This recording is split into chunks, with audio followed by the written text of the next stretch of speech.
somebody in, let's say, Sri Lanka can watch us because the moment it hits the YouTube servers, anyone that has access to YouTube anywhere in the world can actually watch us. And that's amazing because to us, we are sitting here, we are just creating from these four corners. But it can go very, very, very far. It's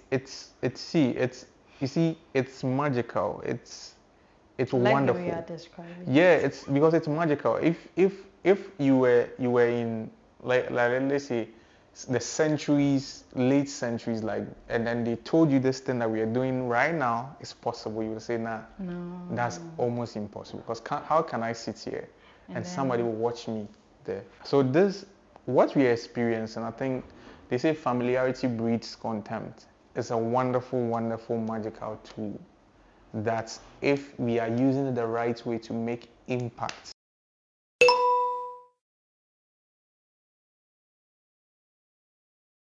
Action. You are welcome to the maiden edition of ChatBox. I'm your host Ella, and today we are exploring social media. I have with me my co-host here, Donald. Hi. Hello. How are you doing? I'm doing well. How about you? I'm very well. What do we have for our audience today?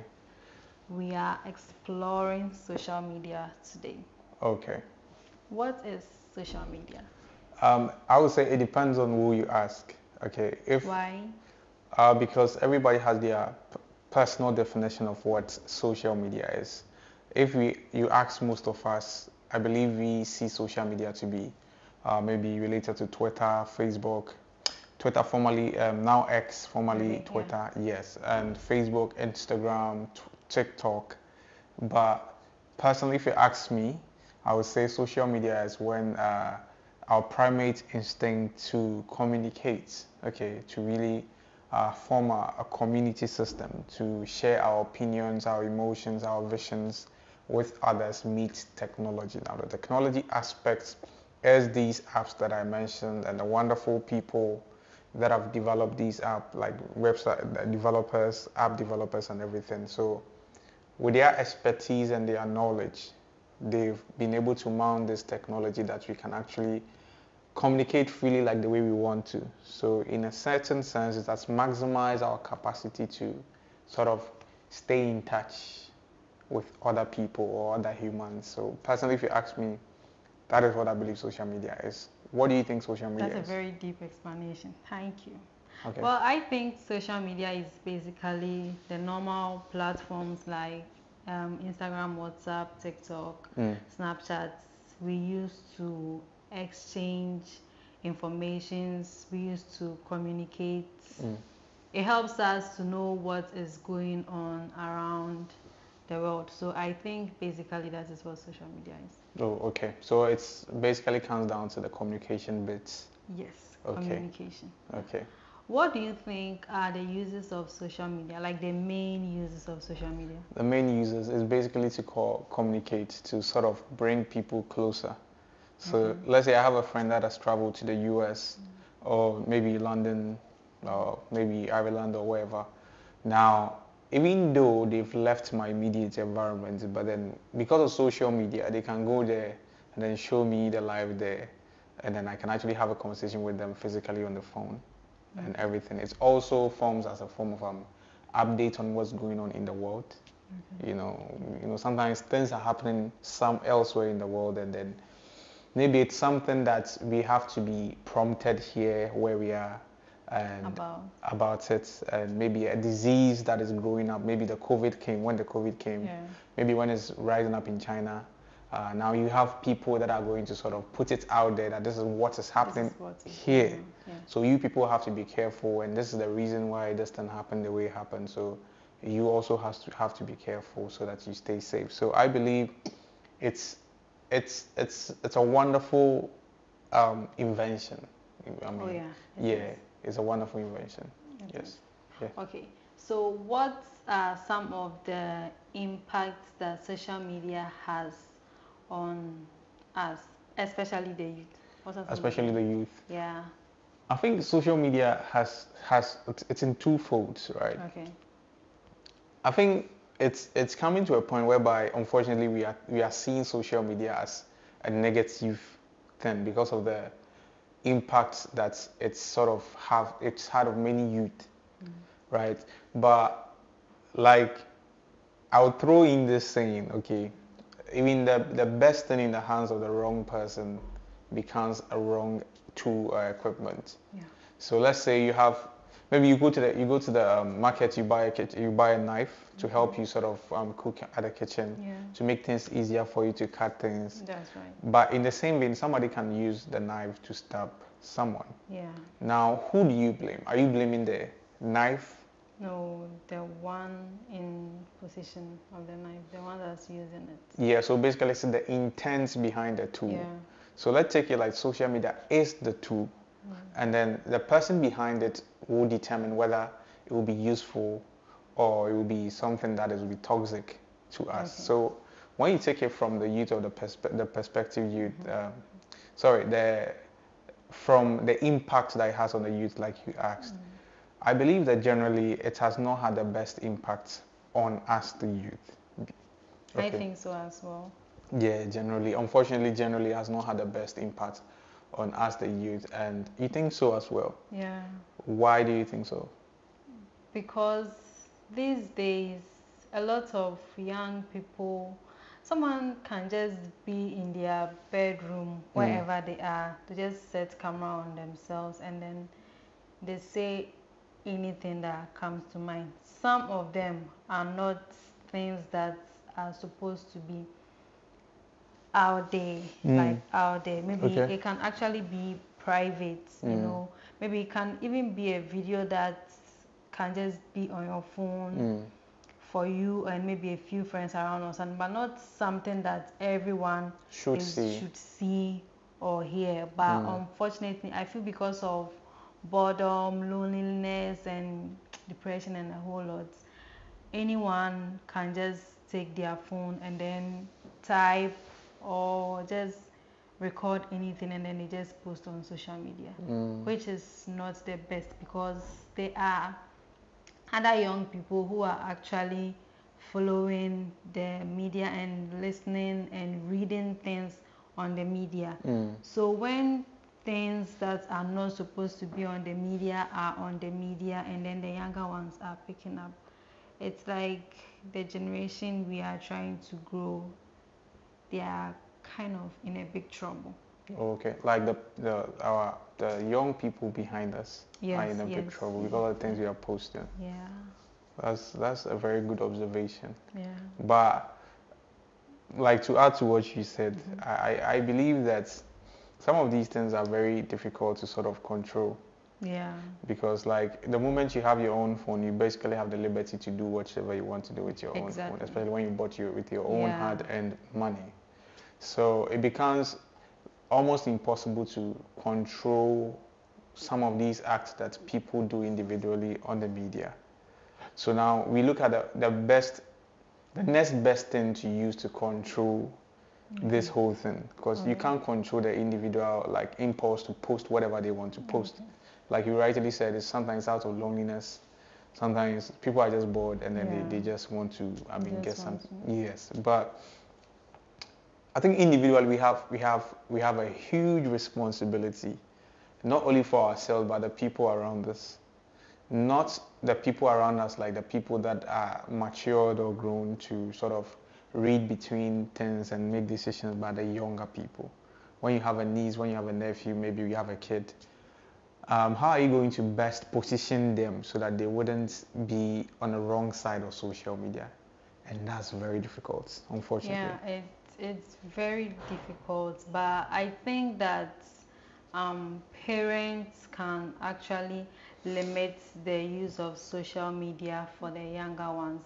Parents and guardians, maybe if a child is back from school and he or she is a fan of social media, at least the guardian should be able to let the child know that maybe you can only use your phone after you are done with your homework, and maybe before the child goes to bed, maybe an hour before he or she goes to bed, the phone should be taken away from him, so that the person doesn't get addicted so much like to social media. Because a lot of things that we see on the media, they are fake. They are not real. People are living fake lives to make themselves feel big and all that. So not to catch you, but talking about fake, what do you think is what impact does this kind of fake life that is portrayed on the media have on the youth? Peer pressure. Peer pressure. Yes, it's putting pressure on, because someone, okay, a young girl or a young guy growing up will just see an adult maybe in his or her 30s or 40s who is living a very lavish life, maybe with his hard-earned money or with money that he has worked years to get. And you at that young age, like, you want to be at that same position where the person has his cars, he has his own house. You are eager to be in that position with like that person. That's peer pressure, because you have to wait for the right time. When it's your time, you'll be there. It's that person's time. That is why he or she is there. So I feel it's putting a lot of pressure on the youth, and then their own peers too, our own peers too. Some of them are living fake lives, and they are putting a lot of pressure. So it means most of the things that they post on social media are not precisely the truth. Yes, most of them are not precisely the truth. Okay. Some of them, it's just fake. Okay. Unfortunately, but. Okay, so now we have a big decision to make as a generation, whether to actually find means to control how the social media is becoming toxic to us, the youth. Because I feel if you give us some time, however we see it now might get worse.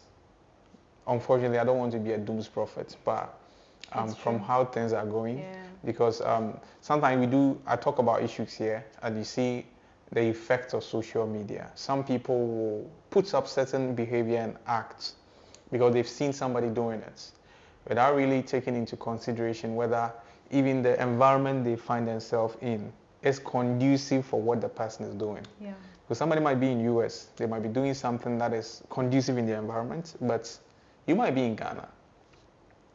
Certain situations around you will not be conducive enough for you to actually copy the person.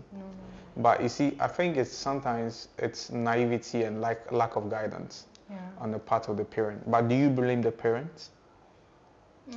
Not necessarily, because some parents are very busy. Some parents work 8 to 5. Others work very late. So maybe they leave their kids with their nannies and other siblings and other aunties and uncles. And these aunties and uncles are also more focused on checking their phones, their posts on Instagram, replying DMs, liking posts and all that. So they don't really have time for their kids like that. So my uncle is on his phone doing his thing.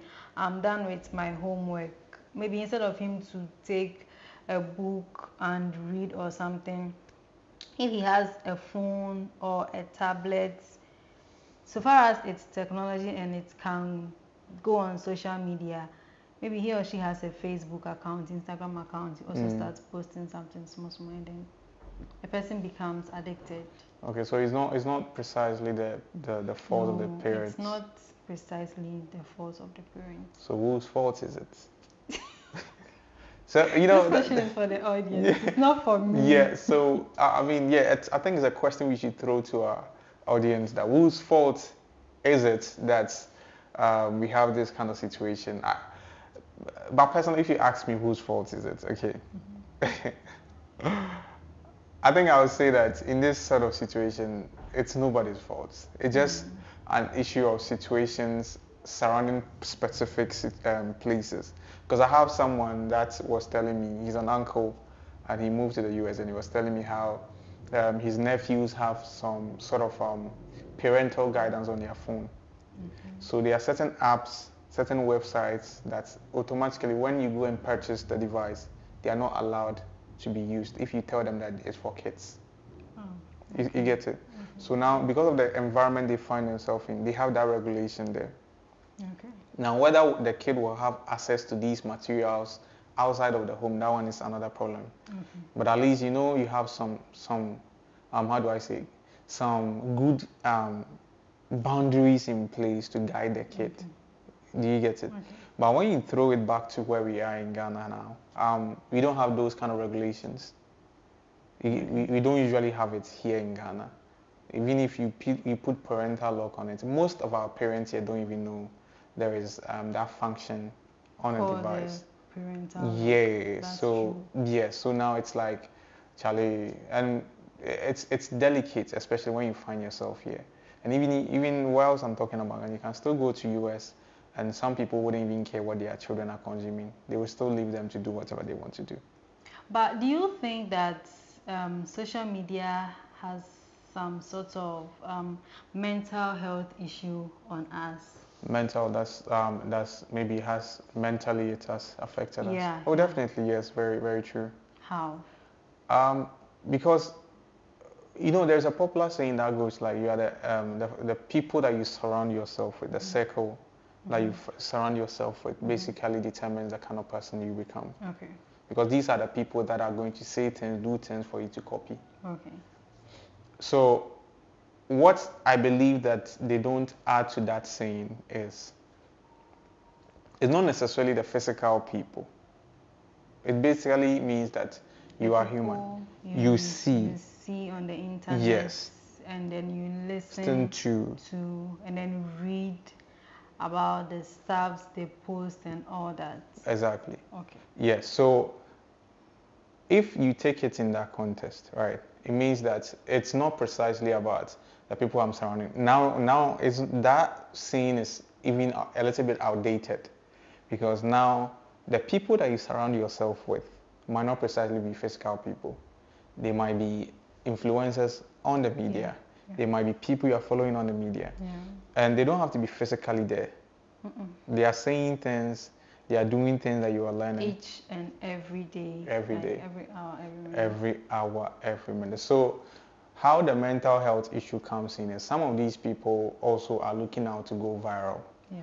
They are not really taking into consideration of the mental health aspect of what they are feeding people, or the mental diet that they are feeding people. Yeah. So it's all about, what am I going to post? What am I going to say that people is going to get eyeballs? Yeah. So now my video to trend fast. Exactly. So now they don't care about Kwame or Kojo who is watching that. Even there's a popular celebrity in Ghana that he said something some years back, and somebody was like, but you are you are a grown person. You are supposed to know that what you're saying. Kids are what? Watching. And then he said, he must have a lot of kids around following him. Yes, because you are a celebrity. Okay. Now, do you know what he replied? He said that he's not the one responsible to teach somebody how to grow their children. Okay. So he doesn't care if what he is saying is going to have some sort of mindset or... No. Okay. Like most people don't care.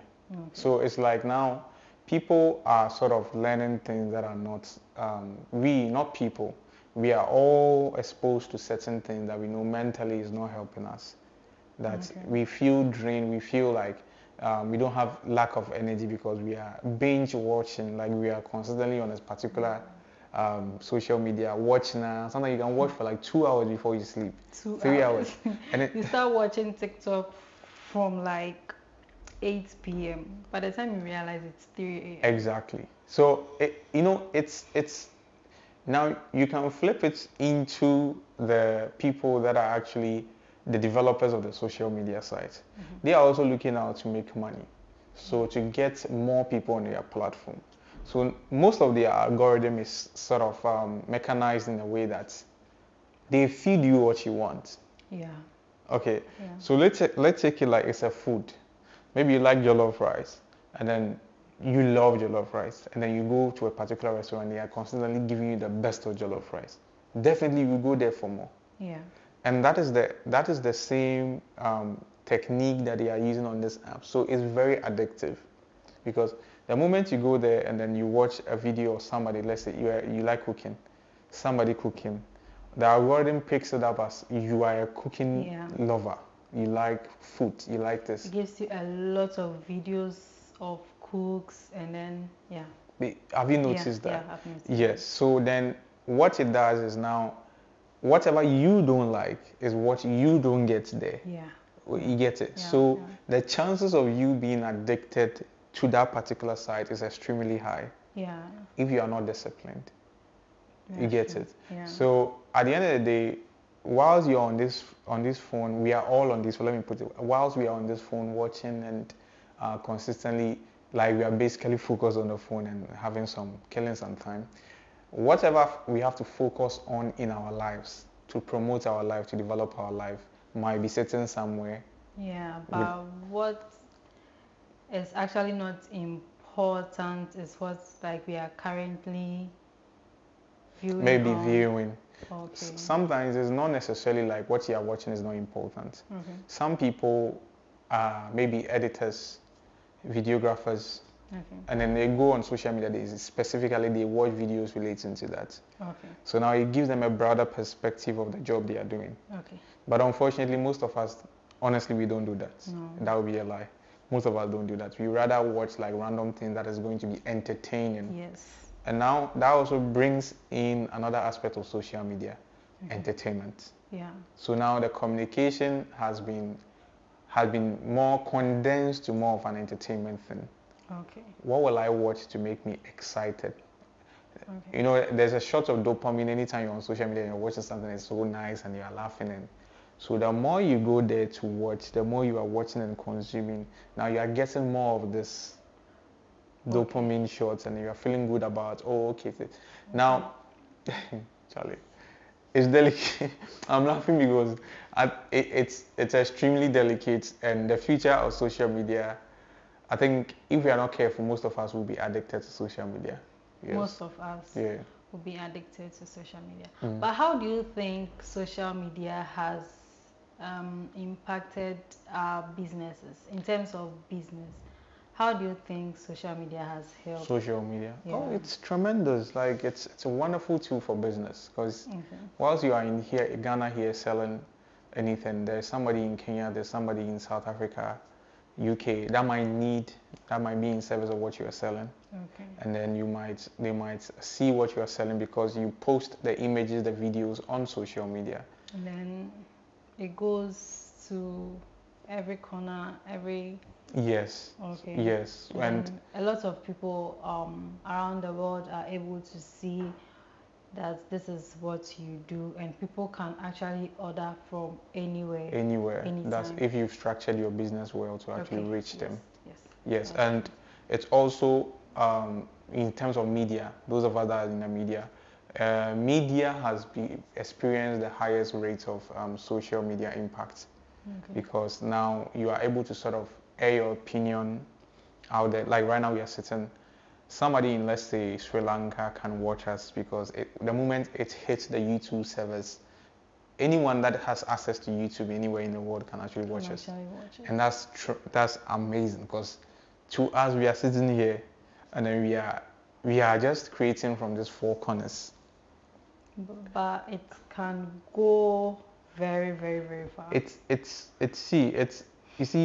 magical. It's like wonderful. The way you are describing. Yeah, it's because it's magical. If you were in like let's say the late centuries, like, and then they told you this thing that we are doing right now is possible, you would say, nah, no, that's almost impossible. Because how can I sit here and somebody will watch me there, like across 7 seas? Yeah. So what we are experiencing, I think they say familiarity breeds contempt. It's a wonderful, wonderful, magical tool that if we are using it the right way to make impact in terms of business, like you said, like the world will be a wonderful, wonderful place. Okay. Yes. Okay. So the world being a wonderful place, how do you think social media has helped our educational system? A lot. Nowadays, there's been exchange programs going on in various universities because of social media, and also people do online studies. Yes, I was about to say that. Yes. Yeah, people go on. Lecturers actually, I have some few friends and they don't actually go to class every day. Sometimes they just tell you that he or she's going to study from home, how Zoom class. So they don't have to necessarily go on campus. And then others also have online courses, Okay. and then they study online, and then it's via Zoom, like video call, Yeah, and so it's been helpful. it's been very, very, Yeah. very helpful. So now you don't have to really be centered on going to a classroom. You can even be in Ghana and study at a university in Yes, abroad. yes, yes, And yes. in terms of connection or connecting with other students, maybe you are doing medicine in Ghana and then you want to know how the medical field is in Ukraine.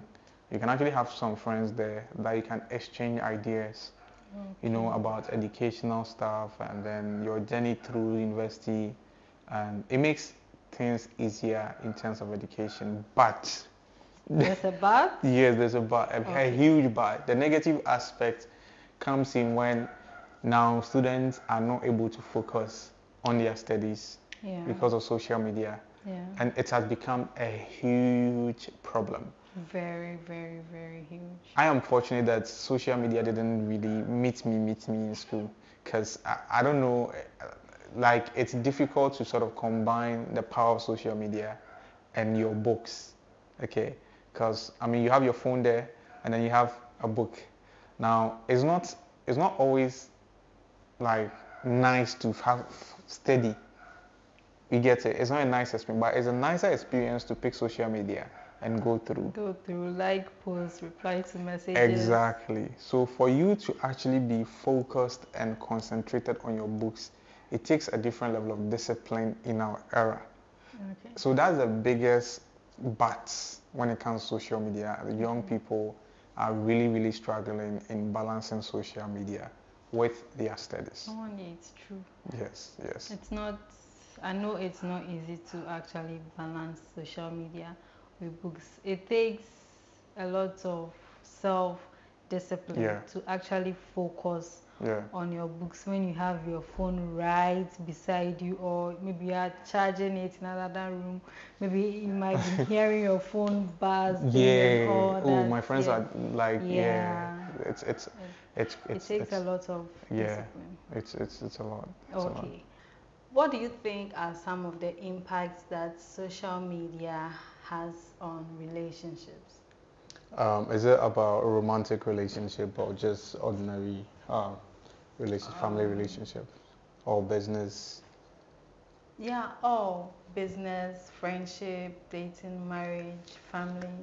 Okay, so if you look at social media and the impact it has on family, friendship, relationships, I think it has brought people together. It has increased the bonding and then the level of connection between families. Because it gets to a point that somebody has to travel from where they are living or where they were born in search of greener pastures. So they might migrate to abroad. And by doing that, they sacrifice the connection, the bonding they would have with their family because they won't be around. But now we have social media that's has given the opportunity for video calls, voice calls, especially video calls, because then I mean you have the visual representation of the person and then also the audible part of the person. So it's almost the same way as, maybe not precisely like meeting the person physically, but it's the next best thing to maybe having a personal interaction with someone. Do you get it? Yeah. So in that regards, let's say you travel to abroad and then you have a niece or a nephew at home, but before you will be there and they say your uncle is in abroad and he will come back to Ghana, and you're like, I don't know this guy. Yeah. Because like you have not really met him and stuff, and sometimes when you meet the person you've grown, but you feel it's a bit awkward because there's no connection. You have not seen the person. But now, because of social media, he can even call and then he might request to speak to you and all that, just to have the bonding going. So with regards to that, it has done a lot. Okay. And also with regards to our business relationship, like I previously said, it has increased the ability to actually purchasing and sourcing from, I mean, different partners from different countries. Yeah. And also it has also given customer relations a different face, Yeah. a different face altogether, because now customers have a wide range of products to choose from all over the world, because businesses are paying a lot, they're investing a lot into their social media marketing strategy. Okay. Right now, you basically can't run a business without e-commerce. Yeah. Yeah, it's like the face of all businesses. So that only shows you the power of social media when it comes to businesses. Yeah, it has also made transactions very easy, Okay. not as difficult or complicated like before. Like it used to be. Yeah. Yes. Yeah, Yes. very easy. Yes. So, like you're saying, the transaction bits. So now people have different level of maybe delivery companies Yeah. that they work with, and so all you have to do is just pick shop online, Yeah. and then pick the things that you want, and then No you matter how far your item is from you, it actually gets to the delivered to the destination. Yeah. So it's, I think it's a like, if you ask me, social media is a wonderful, powerful tool that helps a lot of different stages of relationship, even with a romantic relationship. With romantic relationship, I think there's a downside to it. Okay, can you tell us more about it? Okay, personally, if you ask me, romantic relationships, even though it has also helped in a sense of bonding and connection, depending on the sort of partners you are talking about. I mean, one partner might have been transferred to a different country or a different area, and they still have to keep in touch. I have a friend who he has his family away from him for um, 3 months now, and Okay. I think I was talking to him earlier, and he was talking to me. He was telling me that every day he speaks to the wife on video call, Okay. and they talk about, and he has the opportunity to actually, though the kid is young, but they still, I mean, have that bond. Oh, let me see my kid and stuff. So, Okay. that kind of advantage is there. Is there? And the disadvantage is the fact that social media gives people imaginary options. Imaginary options. Yeah, in Like, relationships. Like it feels like you have options because there's accessibility in getting in touch with people, to okay. hang out, to Okay. actually get to know new people, to have a lot of people have a lot of talking stages going on at the same time. Okay. Because maybe one person might think in their DM there's a lot of people that are actually available for them to talk to. Okay. So the downside is if you are not careful, then it makes your partner or the person that you are with, you might not invest so much energy into the person, because you might always have, like they say, you can't keep your eggs in one basket. So it's like the moment you know that there's another set of eggs somewhere, Okay. the energy you put into this one will not be as intense as if you knew you didn't have any option, or you knew you were with this person. You get it. So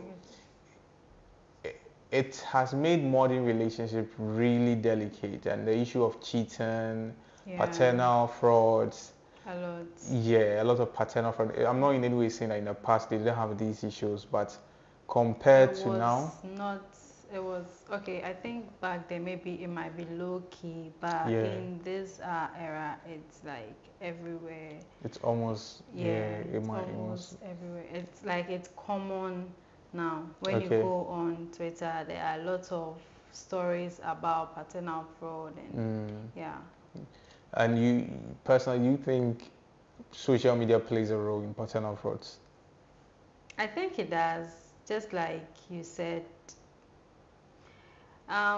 if the person has other options and maybe let's say there's a misunderstanding between you and then your partner, and then there's a friend or there's an ex somewhere that you have that kind of relationship with. The moment maybe you guys start texting and then you start hanging out, something might just happen and then boom, Yeah. there comes a baby. And then maybe after the whole thing, opening up was very difficult. So you decide to pin the pregnancy on the wrong person, and then the person later finds out. And this is it's a disadvantage That of is advantage, social media. Yeah, Yes. So, because maybe if there was no social media, maybe probably getting in touch with that friend or that ex might be very difficult. Yeah, but because you have your phone, there's social media, it's just a text or a phone call away. You yeah, guys can just easily hang out. easily hangouts. Yeah. So, like you are rightly saying, I also agree with what you are saying with regards to the father. It has made dating very delicate. Now, people have a lot of trust issues. Yeah. And aside that, too, I feel the emergence of social media has also um, provided a platform for people to actually speak on their cheating issues. So now most men are afraid. I mean, when you go on social, it's like fear men, fear women, fear women. fear women. If you don't fear women, that kind of it's there a lot. These are all things that are unconsciously sort of, because when you are consistently being exposed to these things, now what you understand is the opposite sex are not people that should be trusted. Yeah. And the men are telling the women are telling the men. There's no point you go on social media, you don't see anything related to somebody cheating, somebody. But you see, there are people that are actually faithful and loyal, but those people will never make it to the mainstream. Yes, there are people, because those are not engaging issues. They are not issues that will get the likes or will get people commenting. So the funny thing is, you go on social media and then there's always cheating, paternal fraud. But in the same vein, there's a lot of people that are also being faithful. That are loyal in their relationship. Committed. But these relationships are not making it to the mainstream. So now when you go on social, the young people are being brainwashed to think that relationship, marriages are not good. Because when you go there, you are not careful, you will be hurt. Because you are not supposed to trust the opposite sex. Now what is a vicious circle, because what happens is the person that's also viewing it also takes it like, okay, if these things are happening to people out there, then there's no point in me also being faithful in a relationship. Because if I am faithful, somebody might hurt me. What if my partner is doing something? Because I see on social media every day and I see. Every day. So now, the whole thing is funny.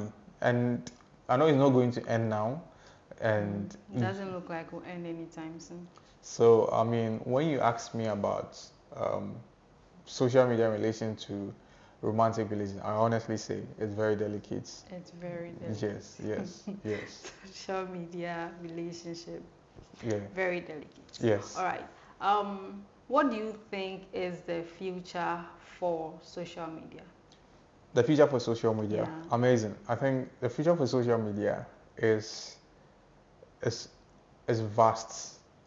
Potential, like it's a lot, because I mean you literally are looking into something, a vision of more people really being interested in social media, and more businesses really striking big deals and making big money from social media. And it's even projected that some years to come, 5-10 years to come, most of the millionaires and billionaires we know in this world will be people that are influencers and people that they have massive influence on social media. Yeah, because now brands are paying influencers huge amounts of money to put their products out there, because they have the people, they have the power to actually sell to people. So social media, if it's strategized well, it would make a lot of people wealthy. It would make a lot of people rich. It will earn a lot of people a good living. I mean, very good living. And I think we are already in that era where we see people are actually YouTubers making a lot of money and having a good life. So if you ask me, the future of social media, I would like to look at it in a positive way, because the negative aspects, I think it's also mind-blowing. It's scary, but I mean, because the introduction of AI and how people can easily impersonate people and everything. Yeah. It makes it very delicate. But for now, I would like to look at the positive side that we have a lot of potential with social media in the future. So, how can we benefit from social media? There is a lot of ways that we can benefit from social media depending Okay. on your what you are doing. Let's say if you are a business person and then you are selling clothes, there's a way that you can sell your clothes and then put yourself out there in the on online markets that you can have a wide range of customers. Okay. Maximize your chances of having a good income Okay. by setting up a good account on all the platform and diligently working on increasing your numbers. Okay. Sometimes you can even pay, how do we call it, sponsorship Yeah. ads, and then you Yeah. pay so that you can get more reach. More reach. Yeah, so that you at least you make sure that at least there are people out there that you are providing the services, the goods that you are selling to. Okay. So that's one way to benefit from it as a business person. Okay. And let's say even if you are a doctor, a lawyer, you are in a law school, you are in medicine, you can actually follow people. Okay, you can Yeah. follow people that are also in that line. Okay. They are veterans, they have experience on that field, Okay. and you can sort of listen to their advice. Okay. Yeah, the pitfalls of their trade, where they fall short and everything. And I believe when you hear these people that are veterans actually give you their experiences on the journey, it will be of massive help to you Okay. or the person who is in that position. Okay. So it depends on what you are doing and what you want from social media. But if you're looking at it from individually, how we can use social media to benefit ourselves, personally, if you ask me, I'll say to actually look out for people that are going to serve you the right mental diet. People that are going to sort of serve you things that you know will improve you, would sort of help you to grow, to evolve, to become better. There's a lot of people on different social medias that even though we have a good number of people that are actually doing things that might not generally be perceived as a positive thing, but there are a lot of people that are also going to sort of help you grow. They give you the nuggets, the tools for you to actually become more of what you can become. Okay. And also, there are times where people think that the comic aspect and entertainment aspect of social media, some people think that it's not so growth oriented. But sometimes you might be depressed, you might be stressed, and just going online to maybe watch somebody that's funny or somebody that's entertaining will sort of calm down your nerves. And that's also something. I mean, it might not be as big as maybe people giving you knowledge, but it also helps you to sort of go through life easily. So the means and the ways we can use social media to benefit us is generally depends on the person. It's yeah, depending on what you do and what you want to have in your life, if you ask me. Okay. All right. Thank you. You're welcome. Okay. On that note, we are ending today's edition of ChatBox here. See you on the next one. Bye.